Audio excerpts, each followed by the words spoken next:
Aujourd'hui, la mer est calme, comme souvent sur cette plage de la Grande Motte. Difficile pour les baigneurs d'imaginer qu'il puisse y avoir le moindre danger. Mais il y a un an, en plein été, la Méditerranée est devenue incontrôlable.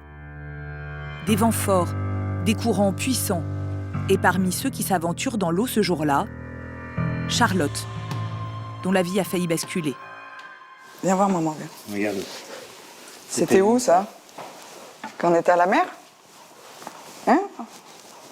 T'arrivais pas? Il est 17h lorsqu'elle décide de prendre un dernier bain avec sa fille aînée. Il y avait des bateaux. J'ai voulu nager en fait un peu. Et j'ai eu une première vague qui m'a poussée vers le large.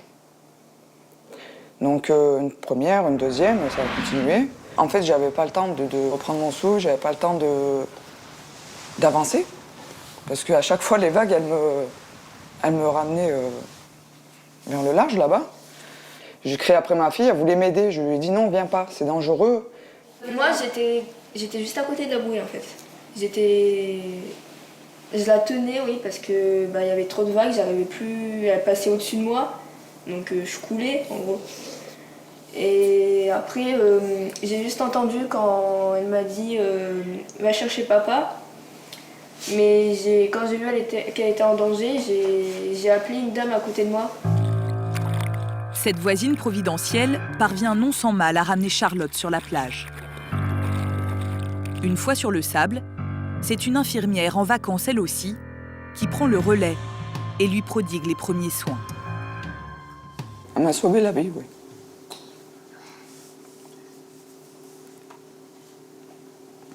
Excusez-moi. Charlotte ne pensait pas qu'un tel accident puisse se produire en Méditerranée. Elle s'est baignée malgré l'avertissement des sauveteurs qui avaient ce jour-là hissé le drapeau orange. Ben, en fait, j'ai vu la mort. Maintenant que je sais, voilà. On se dit, ça peut pas arriver à nous. Hein. Voilà ce qu'on se dit. Ça m'arrivera pas, pourquoi moi? Ben si, ça peut arriver à n'importe qui d'entre nous. Charlotte a eu beaucoup de chance, juste une grosse frayeur. Ce qui est loin d'être le cas pour tous les baigneurs en cas d'accident. Pendant les vacances, 4 personnes meurent noyées chaque jour. Mer, lac, rivière, quand il fait chaud, difficile de résister à la baignade. Sauf que le danger est bel et bien présent. Et la majorité des accidents a lieu hors des zones de surveillance. Alors comment lutter efficacement contre ces noyades et profiter pleinement de l'été, en toute sécurité?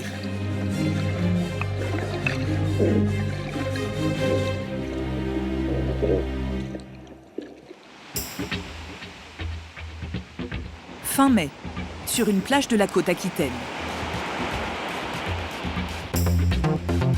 Ils ont quitté leur camion d'intervention et leurs uniformes pour suivre un stage intensif de 5 jours. Venus de toute la France, ces 18 CRS feront partie des sauveteurs présents sur le littoral cet été. Vous devez arriver en stage, et à plus forte raison en saison, opérationnel physiquement.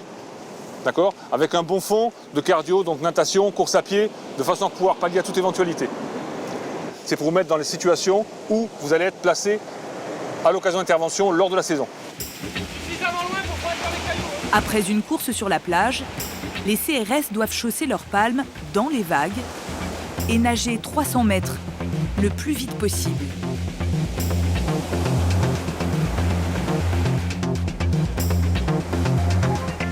Allez. Voilà. Sur le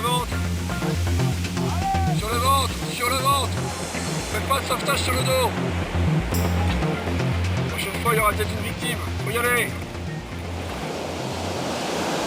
Cet exercice de mise en condition physique, ils devront le pratiquer tous les matins de l'été, avant l'ouverture de la plage. C'est épuisant, ouais. Aujourd'hui, en plus, il y a de la mer quand même, il y a des vagues. Donc aujourd'hui, c'est quand même assez épuisant. Après, c'est la sortie d'eau qui est importante. Vous avez combien de temps que vous faites ça? Une vingtaine d'années. Allez, nageur de pointe, c'est parti. Allez. Si on leur demande un tel niveau, c'est que face à l'Atlantique, aller sauver un baigneur en train de se noyer est extrêmement physique. Il faut même utiliser un filin. On ramène les gens avec le sauveteur à la victime, avec un filin, pour éviter qu'ils repartent avec le courant. On les emmène à la noyade si on tire n'importe comment. C'est très efficace mais très technique le filin. Ah, vous remarquez que le groupe qui tire le filin, il se déplace avec le groupe de victimes. C'est-à-dire qu'on ne tire pas dans l'axe fortement où ils se sont mis à l'eau. On va jouer avec le courant, on va tirer dans le sens du courant, jamais à contre-courant. On va se faire aider par les vagues et par le sens du courant pour ramener. Pour sortir la victime de l'eau, ils ne sont pas trop de 4. Encore. On le tourne. Allez, on le tourne. Allez, bien, allez, bien. Les sauveteurs prodiguent ensuite les premiers secours. Des gestes sûrs et bien rodés. Les CRS qui sont sur les plages sont sélectionnés tous les ans sur leur niveau. Alors ceux qui sont sur cette plage sont entrés sur le volet parce qu'ils ont des tests de sélection très physiques à effectuer. Ils ont beaucoup d'expérience, c'est-à-dire que tous les ans, ils reviennent. La moyenne d'âge de nos chefs de poste, chefs de plage est de 16 ans de plage, la moyenne. L'été dernier, sur les plages de France où il y avait des CRS, il n'y a eu aucun mort. Des professionnels prêts à vous sauver en quelques secondes en cas de noyade. De quoi rassurer a priori les milliers de vacanciers qui débarquent sur les plages chaque été.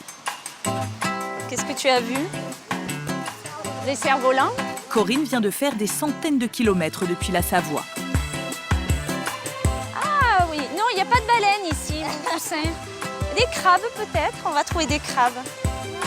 Avec son amie Laurence et leurs enfants, elles n'ont qu'une seule envie, plonger le plus rapidement dans la Méditerranée. Mais ces mères de famille ont une obsession, la sécurité. Alors elles ne posent pas leurs serviettes au hasard sur le sable. On n'est pas loin de l'eau. Il y a une proximité par rapport à la zone de sable qui peut être intéressante pour les enfants pour jouer. On peut les surveiller facilement. Ils peuvent venir et repartir à l'eau sans qu'on soit inquiet, sans qu'on ait soucis qu'ils se perdent. Laurence se baigne exclusivement en zone surveillée et choisit toujours de s'installer à proximité d'un poste de secours. La présence des CRS sur cette plage la tranquillise. Pour moi, c'est important qu'ils soient présents. Ce sont des personnes qui sont formées pour toutes, je pense, les situations un peu de danger ou extrêmes, ou aussi bien. Et puis pour secourir les gens aussi bien dans l'eau que si quelqu'un se sent mal sur la plage. Donc oui, c'est important. Alors que son fils est en train de jouer au bord de l'eau, les CRS sont justement appelés par des baigneurs qui viennent de ramener une femme sur la plage. En quelques minutes à peine, les secours s'organisent. Les sauveteurs font venir l'hélicoptère du SAMU alors qu'ils tentent de réanimer la noyée.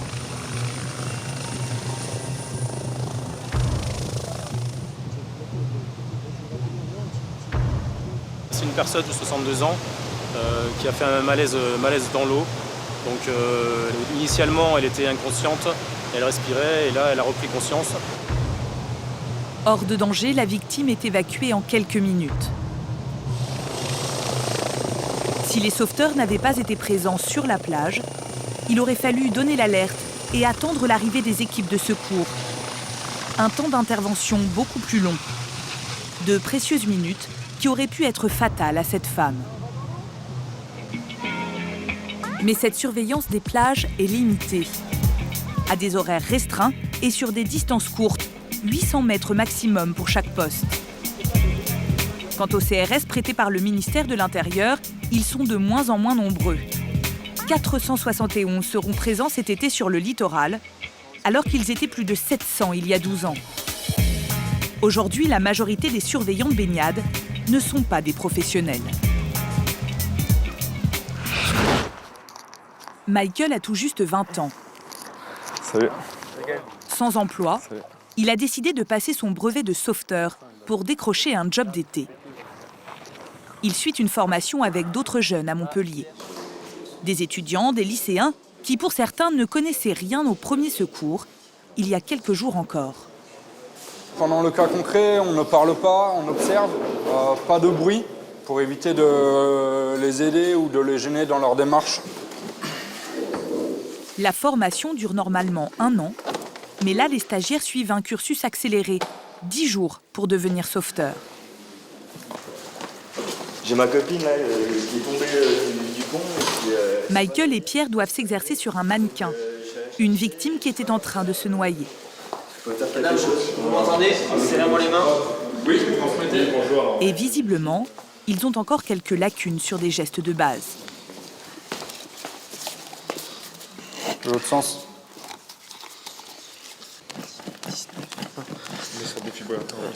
Et le massage cardiaque fait tiquer le formateur. Au niveau des compressions thoraciques, c'était bon? Bah ouais, il me semble. Alors, remets-toi aux compressions. Donc, attention à ne pas appuyer sur l'appendice xiphoïde, d'accord? Juste en dessous de la ligne imaginaire des mamelons, bien appuyer avec le talon de la main et crocheter les doigts pour ne pas appuyer sur les côtes. Analyse du rythme cardiaque en cours. Ne pas toucher le patient. Ils ne sont pas tout à fait prêts et la plupart reconnaissent ne pas vouloir en faire son métier. Je le fais pour trouver un job d'été et voilà. C'est sympa comme job d'été? Ouais, c'est plus sympa que de faire la plonge. Tous sont de très bons nageurs. Mais Michael et les autres stagiaires doivent apprendre maintenant à ramener une victime sur le rivage. Et là encore, c'est loin d'être évident. Tu vas le prendre maintenant en prise au noyer, tu sais, en passant le bras sous l'aisselle, avec la main là, joue contre joue. D'accord? Ouais, vas-y. Voilà, ça c'est la prise réglementaire. Ensuite, alors vous faites très attention, bien sûr, de ne pas lui mettre la main sur le cou, pas lui mettre la main sur la bouche, d'accord? Pas la main dans les yeux, non plus pour lui mettre tenir la tête en arrière. Cette personne, elle est traumatisée, d'accord? C'est un gros traumatisme, hein, la noyade, quand même. Donc, on ne doit absolument pas générer plus de traumatisme qu'il en a, d'accord? Dans 5 jours, Michael passera l'examen final. Peu de risque de le rater, 98% des stagiaires obtiennent leur diplôme. Mais en 2 semaines, ces sauveteurs amateurs seront-ils prêts à intervenir en cas de noyade? Voilà, on l'allonge, on va chercher sous les aisselles. Non, non, regarde, tu le redresses, tu le prends comme ça sous les aisselles, et là, tu le tires. Si vous mettez 30 jeunes frémoulus, vous les formez et vous les jetez dans un poste, là, vous risquez la catastrophe, hein, d'accord? Il y a un apprentissage, comme dans tous les métiers, il faut limer un peu pour pouvoir apprendre à travailler, quoi, hein, voilà.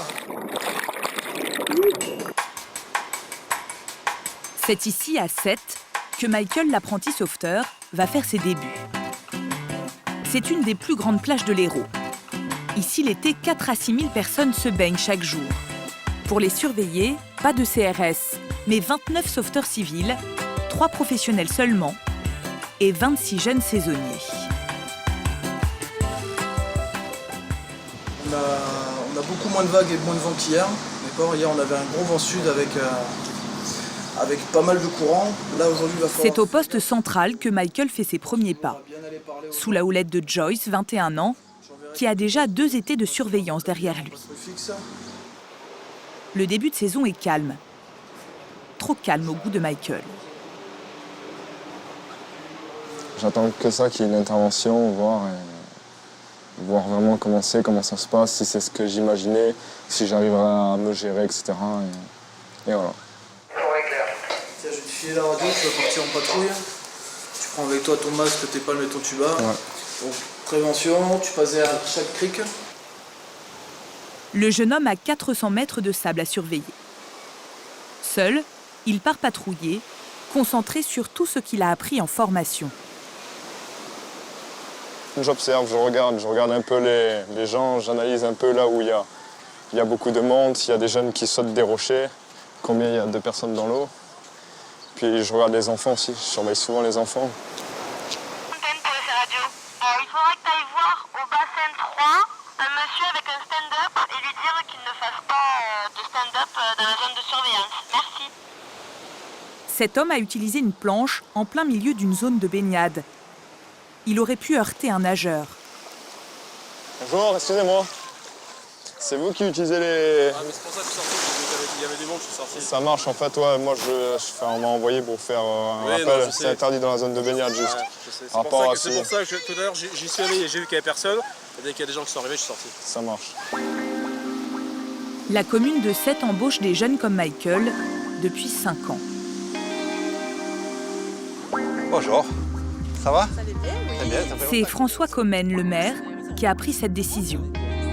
Les pompiers qui surveillaient auparavant la plage lui coûtaient trop cher. Avec les saisonniers, il a fait quelques économies. L'État ne verse aucune aide aux stations balnéaires. Alors il assume son choix. Et on ne me donne pas de moyens, vous savez, c'est moi qui utilise les moyens que les Sétois me donnent.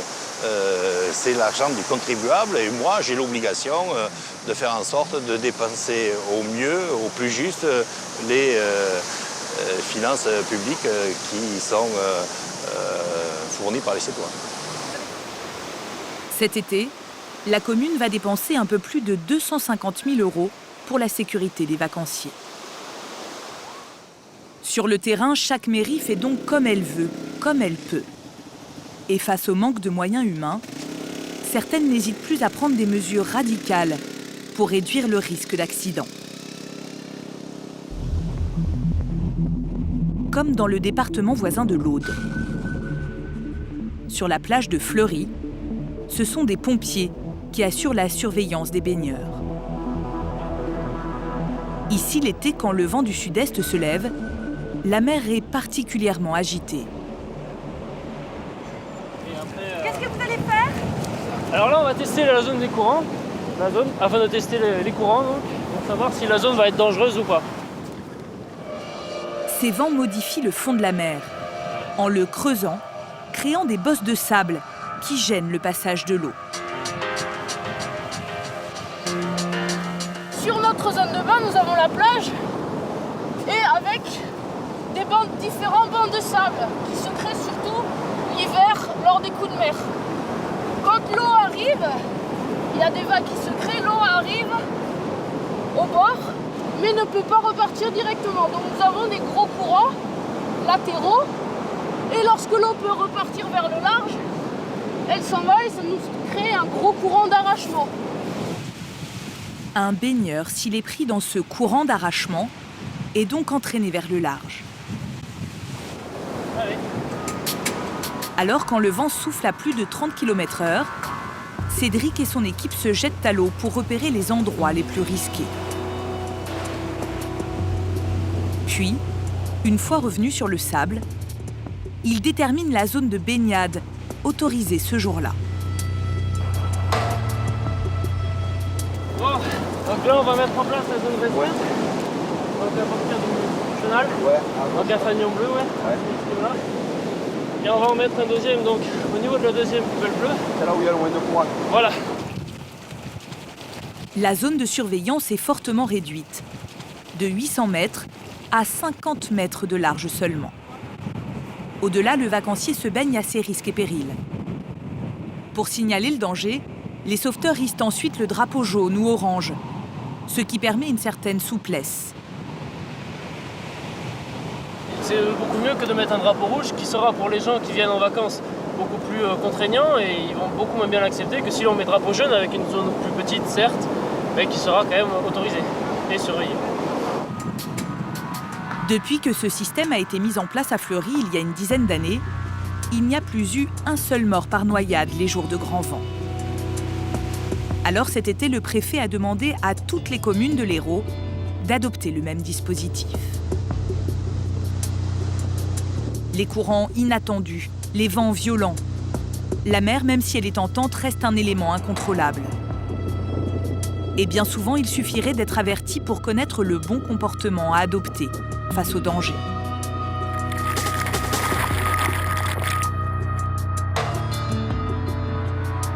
S'il y a bien une région où la prévention est capitale pour se baigner en toute sécurité, c'est l'Aquitaine.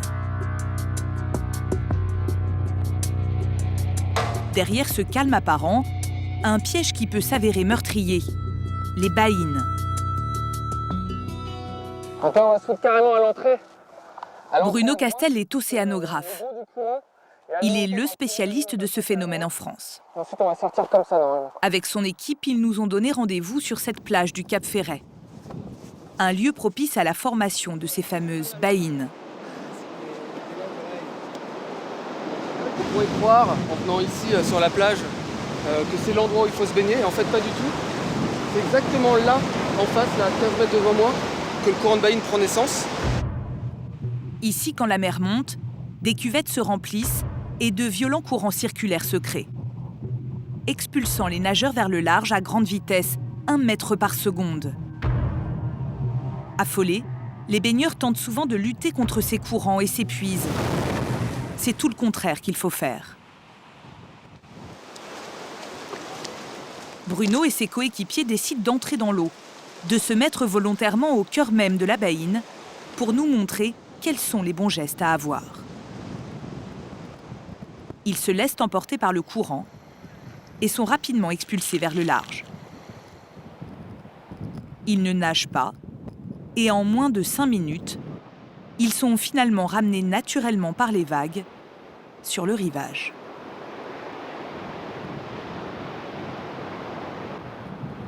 Donc là, vous avez vu, on a été 2 à être pris dans le courant de baïne. Et puis finalement, au bout de quelques minutes, sans rien faire, juste en se laissant flotter, les vagues nous ont portés jusqu'à ce banc de sable, là où on avait pied, sans rien faire. Mais parfois, il arrive que ces courants puissants emportent le baigneur à plusieurs centaines de mètres au large. Si par contre vous êtes transporté très très loin au large et là que vous ne bougez plus du tout, là à ce moment-là, il faut rentrer au bord. Les vagues ne vont pas vous ramener au bord. Et c'est là qu'il faut nager préférentiellement vers les zones où les vagues déferlent avec le plus de puissance, puisque c'est là où elles vont pousser les masses d'eau vers le bord et vous aider finalement à rentrer au bord. L'été, les sauveteurs répètent inlassablement ces conseils aux baigneurs, persuadés que la prévention permet d'éviter presque toujours un drame. Mais les stations balnéaires auront beau prévenir, surveiller, limiter les zones, il est impossible de mettre un sauveteur derrière chaque baigneur. Des baigneurs parfois inconscients, sur le littoral français, plus de la moitié des noyades a lieu en dehors des zones de surveillance. Et la situation est encore plus alarmante, loin des côtes.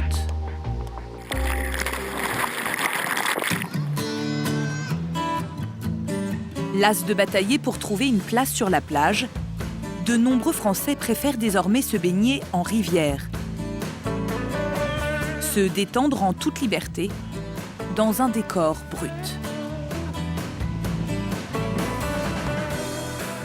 Dans le Gard, quand la chaleur s'abat sur la campagne, l'appel de l'eau est irrésistible. Il est tout rose. Qu'est-ce que tu veux, Chloé? Aujourd'hui, Fanny, Nicolas et leurs 2 enfants s'apprêtent à partir se baigner avec un couple d'amis. La mer est à 2 heures à peine, mais ils préfèrent aller nager au calme. Claquettes. Le charme de la rivière, c'est pouvoir être à l'ombre, sous les arbres, pique-niquer, entendre l'eau qui coule. Qu'est-ce que tu aimes bien, la rivière? On va attraper des poissons dans l'eau. L'eau est pas trop froide? Non. Ils partent pour le département voisin, passer la journée à Vallon-Pont d'Arc. Sous cette arche naturelle classée, aux portes de l'un des plus beaux sites touristiques de France, les Gorges de l'Ardèche.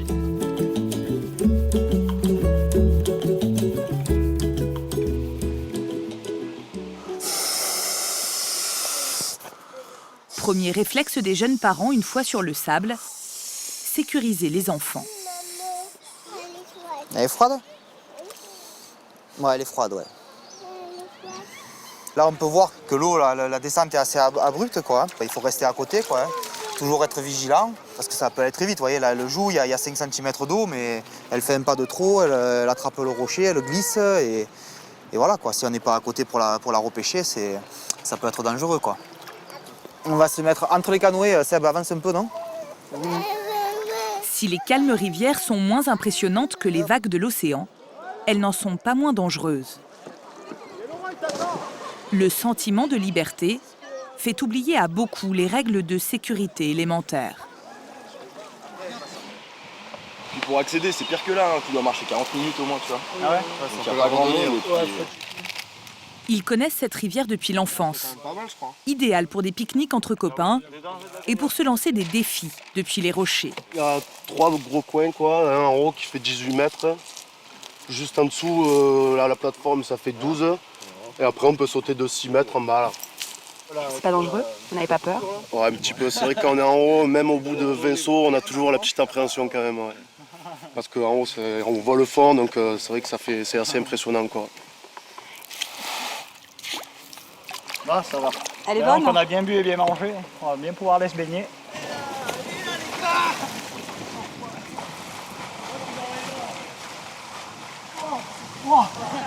Ici, l'eau est à 15 degrés à peine, ce qui n'empêche pas Mathieu et ses amis de vouloir entamer leur série de sauts.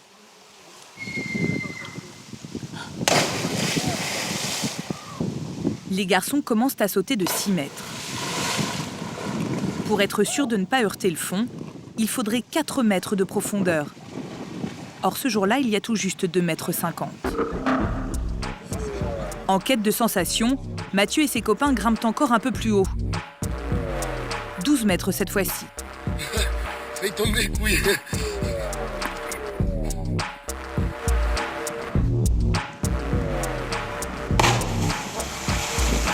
Ces garçons ne semblent absolument pas mesurer le danger.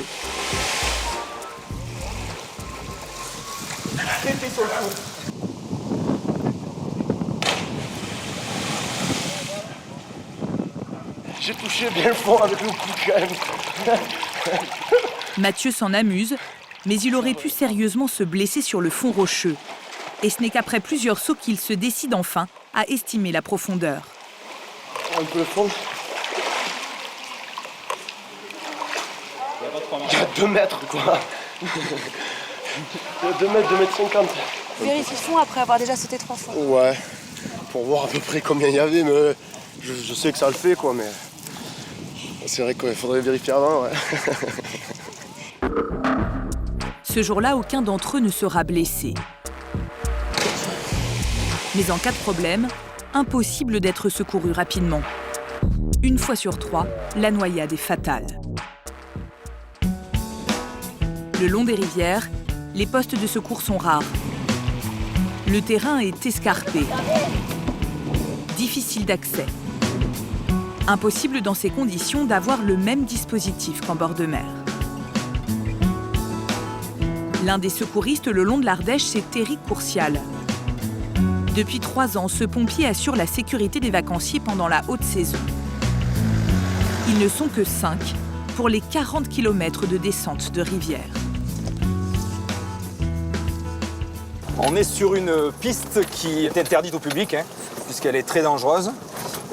Et elle nous sert exclusivement à nous lorsqu'on a besoin de descendre un médecin ou du personnel en renfort sur le poste.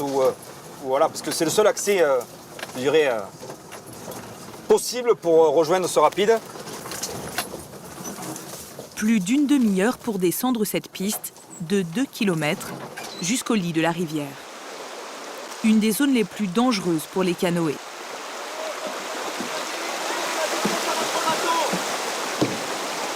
Avec ses collègues, il concentre la prévention ici, dans ce rapide, pour éviter que les vacanciers se retrouvent pris au piège.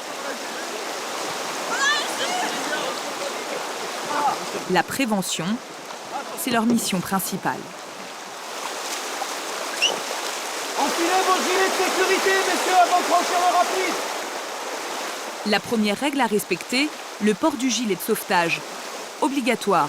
Ça vous permet en cas de choc contre un rocher de flotter à la surface de l'eau. Donc du coup, votre tête elle sent en dehors de l'eau, vous ne vous noierez pas. Et nous on peut vous secourir d'une façon beaucoup plus simple, le temps qu'on arrive sur les lieux.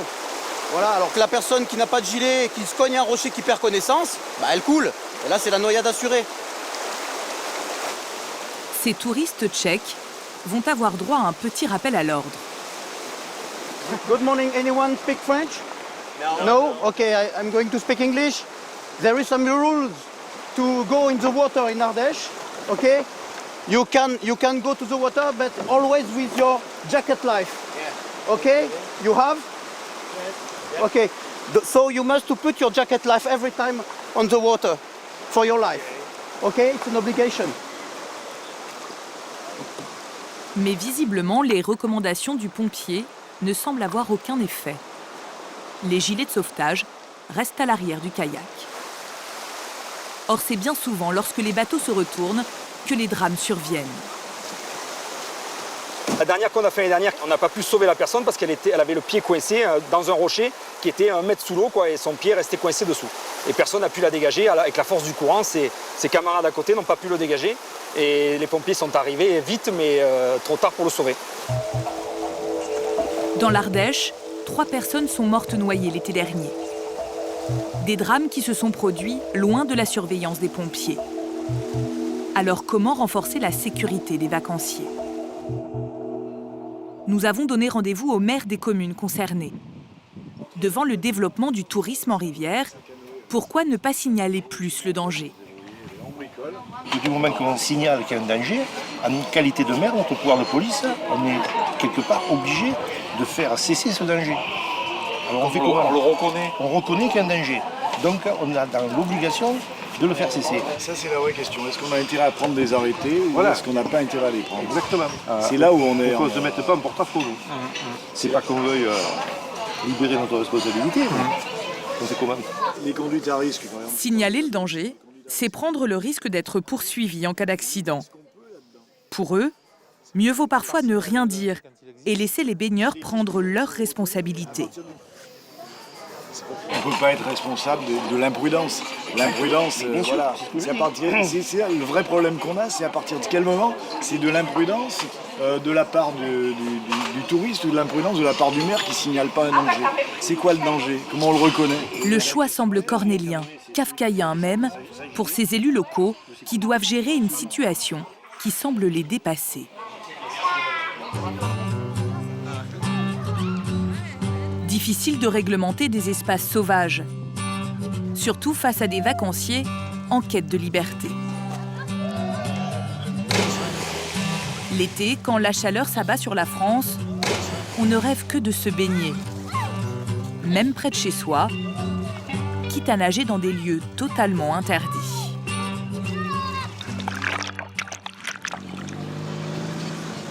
Beaumont-sur-Oise, en banlieue parisienne. Au cœur de cette cité HLM, Christopher, 19 ans, Jamel, 20 ans et Alain, 18 ans. Ces 3 amis ont grandi ici.